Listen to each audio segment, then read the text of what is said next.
ತಿಂಗಳಾದರೂ ಯಾವುದೇ ನ್ಯಾಯ ಸಿಗುವ ಭರವಸೆ ಸಿಗುತ್ತಿಲ್ಲ. ಶ್ರೀರಾಮ ಸೇನೆ ಸಂಸ್ಥಾಪಕರಾದ ಪ್ರಮೋದ್ ಮುತಾಲಿಕ್ ಅವರು ಹೇಳುತ್ತಿರುವುದು ನಿಜ. ಮಗಳ ಕೊಲೆ ಪ್ರಕರಣದ ಹಿಂದೆ ಪ್ರಭಾವಿ ಕೈವಾಡವಿರುವುದು ನಿಜಕ್ಕೂ ಸತ್ಯ. ಸ್ಥಳೀಯ ಕಾಂಗ್ರೆಸ್ ಶಾಸಕರ ಕೈವಾಡ ಇರುವುದು ಸತ್ಯ. ನಾನು ಈ ಹಿಂದೆ ಸ್ಥಳೀಯ ಶಾಸಕರ ಕ್ಷೇತ್ರದಿಂದ ಎಂಎಲ್ಎ ಟಿಕೆಟ್ ಕೇಳಿದೆ. ರಾಜ್ಯ ಸರ್ಕಾರದಿಂದ ನಮ್ಮ ಮಗಳ ಕೊಲೆಗೆ ನ್ಯಾಯ ಸಿಗುವುದಿಲ್ಲ. ಮಗಳ ಕಳೆದುಕೊಂಡ ಬಳಿಕ ತ್ವರಿತವಾಗಿ ನ್ಯಾಯ ಕೊಡಿಸುವುದಾಗಿ ಹೇಳಿದ ಸರ್ಕಾರ ಕೊಲೆ ನಡೆದು 9 ತಿಂಗಳಾದರೂ ಯಾವುದೇ ನ್ಯಾಯ ಸಿಗುವ ಭರವಸೆ ಸಿಗುತ್ತಿಲ್ಲ. ಹುಬ್ಬಳ್ಳಿಯಲ್ಲಿ ನೇಹಾ ಹಿರೇಮಠ ತಂದೆ ನಿರಂಜನ ಹಿರೇಮಠ ಆಗ್ರಹ ಮಾಡಿದ್ದಾರೆ. ನನ್ನ ಮಗಳ ಕೊಲೆ ಪ್ರಕರಣ ತನಿಖೆಗೆ ಸಿಬಿಐ ನೀಡಿ ಎಂದು ತಮ್ಮ ಮನವಿಯನ್ನ ಮುಂದೆ ಇಡ್ತಾ ಇದ್ದಾರೆ. ಇನ್ನು ನಾನು ಈ ಹಿಂದೆ ಸ್ಥಳೀಯ ಶಾಸಕರ ಕ್ಷೇತ್ರದಿಂದ ಎಂಎಲ್ಎ ಟಿಕೆಟ್ ಕೇಳಿದ್ದೆ. ಅದನ್ನೇ ರಾಜಕೀಯ ದ್ವೇಷದಿಂದ ನನ್ನ ಮಗಳ ಹತ್ಯೆ ಮಾಡಿಸಿದ್ದಾರೆ. ಫಾಸ್ಟ್ ಟ್ರ್ಯಾಕ್ ಕೋರ್ಟ್ ಮೂಲಕ ನಾನು ಕೊಡಿಸುವುದಾಗಿ ಹೇಳಿದ ರಾಜ್ಯ ಸರ್ಕಾರ ಫಾಸ್ಟ್ ಟ್ರ್ಯಾಕ್ ಕೋರ್ಟ್ ಮೂಲಕ ನ್ಯಾಯ ಕೊಡಿಸುವುದಾಗಿ ಹೇಳಿದ ರಾಜ್ಯ ಸರ್ಕಾರ ಅದನ್ನೇ ರಾಜಕೀಯ ದ್ವೇಷದಿಂದ ನನ್ನ ಮಗಳ ಹತ್ಯೆ ಮಾಡಿಸಿದ್ದಾರೆ. ಸಿಎಂ ಹಾಗೂ ಗೃಹ ಸಚಿವರ ಭೇಟಿಗೂ ನನಗೆ ಸ್ಥಳೀಯ ಶಾಸಕರು ಅಡ್ಡಿ ಮಾಡುತ್ತಲೇ ಬರುತ್ತಿದ್ದಾರೆ. 9 ತಿಂಗಳು ಮುಗಿದ್ರೂ ಕೂಡ ಒಂದು ಹೇರಿಂಗ್ ಕೂಡ ನಡೆದಿಲ್ಲ. ಸ್ವರ್ಣಸೌಧ ಸೇರಿ ಹುಬ್ಬಳ್ಳಿ ವಿಮಾನ ನಿಲ್ದಾಣದಲ್ಲಿ ಹಲವಾರು ಬಾರಿ ಅಡ್ಡಿಪಡಿಸಿದ್ದಾರೆ. ನಾನು ಕಾಂಗ್ರೆಸ್ ಪಕ್ಷದ ಕಾರ್ಯಕರ್ತರಿಗೆ ಈ ಅನ್ಯಾಯವಾಗಿದೆ. ನನ್ನ ಮಗಳ ಕೊಲೆ ಮಾಡಿದ ಆರೋಪಿ ಫಯಾಜ್ ಬೆಳಗಾವಿ ಜೈಲಿಗೆ ಟ್ರಾನ್ಸ್ಫರ್ ಕೇಳಿದ್ದಾನೆ. ಇದರ ಹಿಂದೆ ಪ್ರಭಾವಿಗಳ ಕೈವಾಡವಿದೆ. ಕಾಂಗ್ರೆಸ್ನ ಪ್ರಮುಖ ನಾಯಕರು ಮನೆಗೆ ಬಂದು ನ್ಯಾಯ ಕೊಡಿಸುವುದಾಗಿ ಭರವಸೆ ನೀಡಿದ್ರು. ಭರವಸೆ ಇಲ್ಲಿಯವರೆಗೂ ನನಗೆ ಈಡೇರಿಲ್ಲ. ಮಾಧ್ಯಮದ ಮುಂದೆ ಅಳಲು ತೋಡಿಕೊಂಡ ಮಗಳ ಕಳೆದುಕೊಂಡ ತಂದೆ ನಿರಂಜನ್ ಹಿರೇಮಠ, ನನ್ನ ಮಗಳ ಸಾವಿಗೆ ನ್ಯಾಯ ಸಿಗುವವರೆಗೂ ಹೋರಾಟ ನಿಲ್ಲದು. ಈ ಪ್ರಕರಣ ಸಿಬಿಐಗೆ ನೀಡಿದರೆ ಪ್ರಕರಣ ಹಿಂದಿರುವ ಪ್ರಭಾವಿ ಮುಖವಾಡ ಕಳಚಿ ಬೀಳುತ್ತದೆ. ಈ ಪ್ರಕರಣ ಸಿಬಿಐಗೆ ನೀಡಲು ಒತ್ತಾಯಿಸಿ ಹೋರಾಟದ ಯೋಜನೆ ಮಾಡುತ್ತೇನೆ. ಇನ್ನು ಇದನ್ನ ಸೀರಿಯಸ್ ಆಗಿ ತೆಗೆದುಕೊಳ್ಳಲಿಲ್ಲ ಎಂದಾದಲ್ಲಿ ಇದನ್ನು ನಿರ್ಲಕ್ಷ್ಯ ವಹಿಸಿದ್ದೆ ಎಂದಾದಲ್ಲಿ ಉಗ್ರ ಹೋರಾಟವನ್ನ ಮಾಡುತ್ತೇನೆ ಎಂದು ಎಚ್ಚರಿಕೆ ನೀಡಿದ್ದಾರೆ.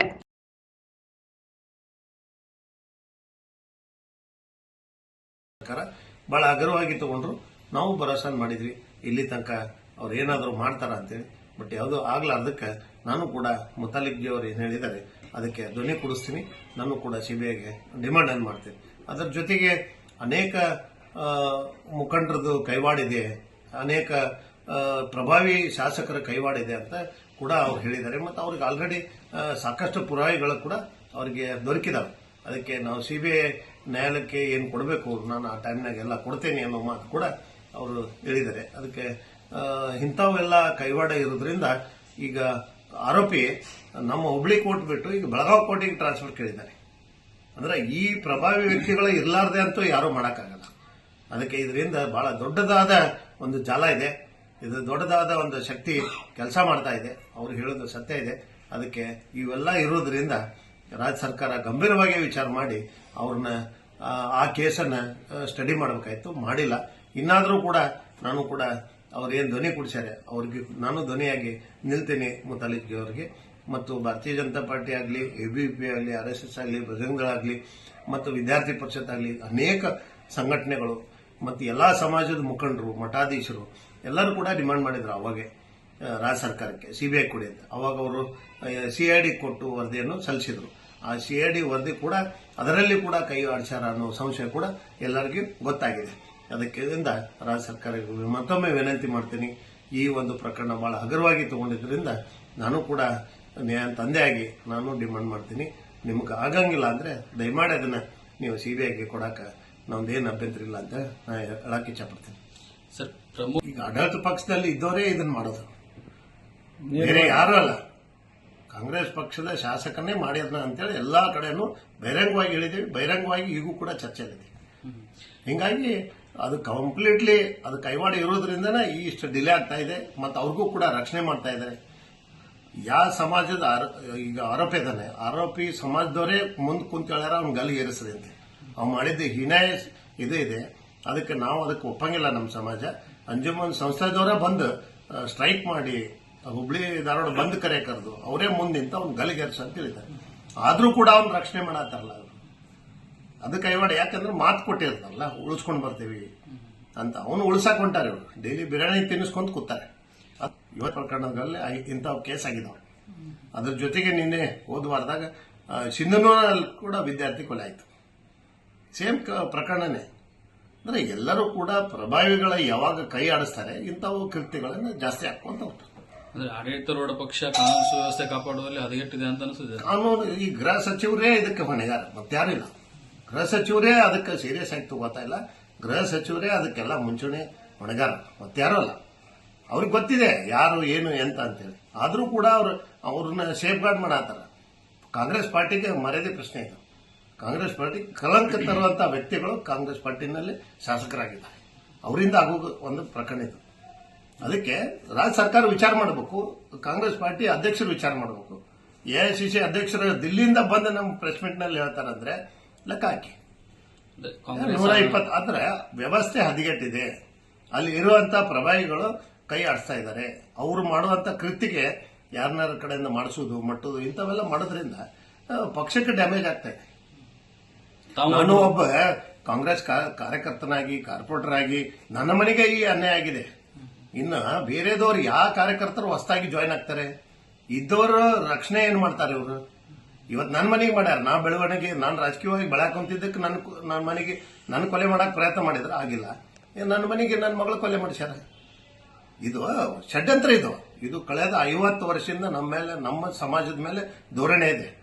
ನಾವು ಏನ್ ಬೇಡ ಜಂಗಮರು ನಾವು ಬೆಳಿತೇವಲ್ಲ, ಅವ್ರಿಗೆ ವೀರಶೈವ ಲಿಂಗಾಯತ ಬೆಳಿತೇವಲ್ಲ, ಅವ್ರಿಗೆ ಯಾವಾಗಲೂ ನಮ್ಮ ಮೇಲೆ ಕಣ್ಣವ್ರಿಗೆ. ಇದನ್ನ ಕಳೆದ 50 ವರ್ಷದಿಂದ ಇತಿಹಾಸ ತಕೊಂಡು ಬರ್ರಿ, ನಮ್ಮ ಎಷ್ಟು ಕೊಲೆ ಆಗ್ಯಾವ. ಇವತ್ತಿಗೂ ಯಾರು ಪ್ರಭಾವಿ ಅದಾರ ಎಲ್ಲರೂ ಕೈ ಆಡಿಸ್ಕೊಂಡು ಬರೀ ಕೊಲೆ ಮಾಡಿಸೋದು, ಅವ್ರನ್ನ ಹಾಳು ಮಾಡೋದು, ಅವ್ರನ್ನ ರಾಜಕೀಯವಾಗಿ ಬೆಳಿಬಾರ್ದು ಅನ್ನೋ ಷಡ್ಯಂತ್ರ ಮಾಡ್ಕೊಂಡು ಬಂದಿದ್ದಾರೆ. ಈಗ ಸಿಬಿಐ ಒತ್ತಾಯಕ್ಕೆ ಮಾಡಿದ್ರಿ, ಇದ್ರ ಬಗ್ಗೆ ಮತ್ತೊಮ್ಮೆ ಏನಾದರೂ ಮುಖ್ಯಮಂತ್ರಿಗೆ ಮನವಿ ಸಲ್ಲಿಸೋದಾಗಲಿ, ಗೃಹ ಸಚಿವರಿಗೆ ಮನವಿ ಕೊಡೋದಾಗಲಿ? ನಾನು ಮೊನ್ನೆ ಬೆಳಗಾವಿ ಅಧಿವೇಶನದಲ್ಲಿ ಅವ್ರಿಗೆ ಕಾಣಕ್ಕೆ ಹೋಗಿದ್ದೆ, ಯಾರು ಸಿಗ್ಲಿಲ್ಲ. ನಾನು ಅವತ್ತು ಲೆಟರ್ ಕೊಟ್ಟು ಬಂದಿದ್ದೆ, ನನ್ನ ರಿಸೀವ್ಡ್ ಕಾಪಿನೇ ಇದೆ. ನನಗೆ ಸ್ಪೆಷಲ್ ಕೋರ್ಟ್ ಅನೌನ್ಸ್ ಮಾಡಿದ್ರಿ, ಅದನ್ನು ಕೊಡ್ರಿ, ಪ್ಲಸ್ ಸ್ಪೆಷಲ್ ಪಿಪಿ ಅಂದ್ರೆ ಅದನ್ನು ಕೊಡ್ರಿ. ಇನ್ನೂ ತನಕ ಅವರು ಯಾರು ರಿಪ್ಲೈ ಬಂದಿಲ್ಲ.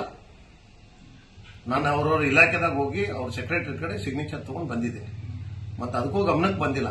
ಮತ್ತೆ ನ್ಯಾಯಾಲಯದ ಮೇಲೆ ನಮಗೆ ಭರವಸೆ ಇದೆ, ನ್ಯಾಯಾಂಗದವರೆಗೂ ಕೆಲಸ ಮಾಡಕ್ ಕೊಡಂಗಿಲ್ಲ. ಅಂದ್ರೆ ಈಗ ಸದ್ಯ ನೀವು ನೋಡಿ ಹೋರಾಟ ಮಾಡ್ತಾ ಇದ್ದೀರಾ ಸಿಬಿಐಗೋಸ್ಕರ. ಈಗ ಆಡಳಿತ ಪಕ್ಷ ಸರ್ಕಾರ ಸ್ಪಂದನೆ ಮಾಡ್ತಾ ಇಲ್ಲ, ಇನ್ನೇನಾದ್ರೂ ನ್ಯಾಯಾಂಗದ ರೀತಿಯಲ್ಲಿ ಹೆಜ್ಜೆ ಇಡುವಂತ ಯೋಚನೆ ಒಳಗಿದೆ? ಈಗ ಇವ್ರ ಕಡೆ ಅಂತೂ ಆಗಂಗಿಲ್ಲ. ನಮ್ಗೆ ಈಗ ಎಲ್ಲ ಭರವಸೆ ಕಳ್ಕೊಂಡ್ಬಿಟ್ಟ ಸಾರ್ವಜನಿಕರು. ಎಲ್ಲರಿಗೂ ಕೂಡ ಗೊತ್ತಾಗಿದೆ ರಾಜ್ಯ ಸರ್ಕಾರ ಇದನ್ನ ಸೇಫ್ ಗಾರ್ಡ್ ಮಾಡ್ತಾ ಇದೆ ಅಂತ. ಅದಕ್ಕೆ ನಾವು ಕೂಡ ಒತ್ತಾಯ ಮಾಡ್ತಾ ಇದ್ದೇವೆ. ಏನು ಸಂಘಟಿತರು ಹೊರಗೆ ಬಂದು ಈಗ ಒಬ್ಬರು ಸಂಘಟಿತರು ಬಂದಿದ್ದಾರೆ, ಇನ್ನೆಲ್ಲಾ ಸಂಘಟನೆಗಳು ಸಂಪರ್ಕ ಮಾಡಿ ಮತ್ತೆ ಬೀದಿಗಿಳಿದು ಹೋರಾಟ ಮಾಡಲೇಬೇಕಾಗ್ತದೆ.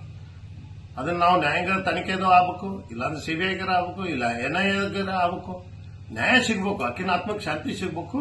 ಮತ್ತೆ ಈ ಪ್ರಕರಣ ಮತ್ತೊಮ್ಮೆ ಯಾವ್ದು ಆಗಬಾರ್ದು.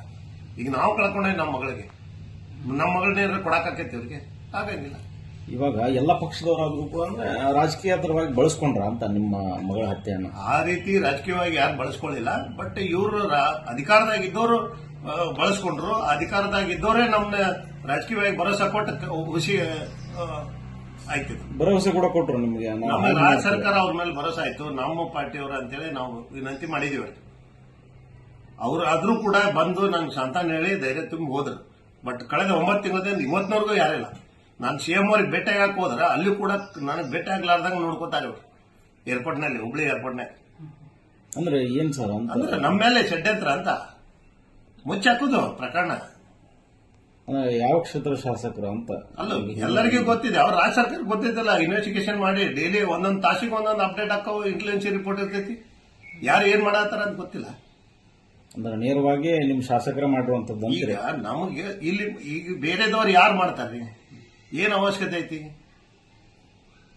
ಈಗ ನಮ್ಮ ಬೆಳವಣಿಗೆ ನಾನು ಕಾಂಗ್ರೆಸ್ ಪಾರ್ಟಿ ಮೇಲೆ ಬೆಳೆಯತ್ತೇನೆ ಅನ್ನೋದಕ್ಕೆ ನನ್ನ ಮನೆಗೆ ನಾನು MLA ಟಿಕೆಟ್ ಕೇಳಿದ ತಪ್ಪಾಯ್ತಾ? ಅದರಿಂದ ಆಗಿದ್ದಲ್ಲ ಇದು.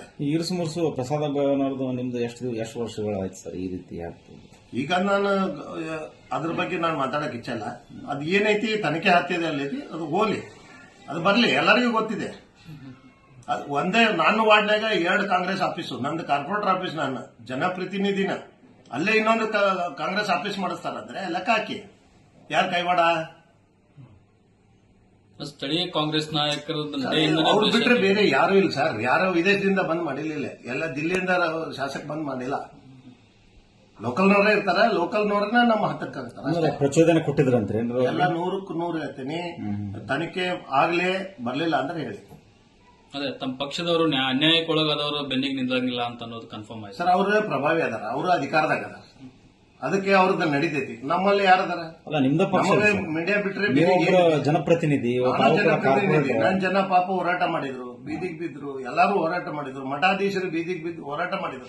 ಅದು ಯಾವ ಕೂಡ ನ್ಯಾಯ ಕೇಸ್ನಾಗೂ ಆಗಿಲ್ಲ, ಅಂತ ಪ್ರಕರಣ ಒಳಗೆ ಮಾಡಿದ್ರು. ಆ ಮಠಾಧೀಶರಿಗೂ ವ್ಯಾಲ್ಯೂ ಇಲ್ಲ ಸರ್. ವೀರಶೈವ ಲಿಂಗಾಯತ ಒಟ್ಟ ಈ ಕಾಂಗ್ರೆಸ್ ಪಾರ್ಟಿ ಒಳಗೆ ಬೆಳಿಬಾರ್ದು, ಆ ಷಡ್ಯಂತ್ರ ಐತಿ ಓಕೆ. ಇಷ್ಟೇ.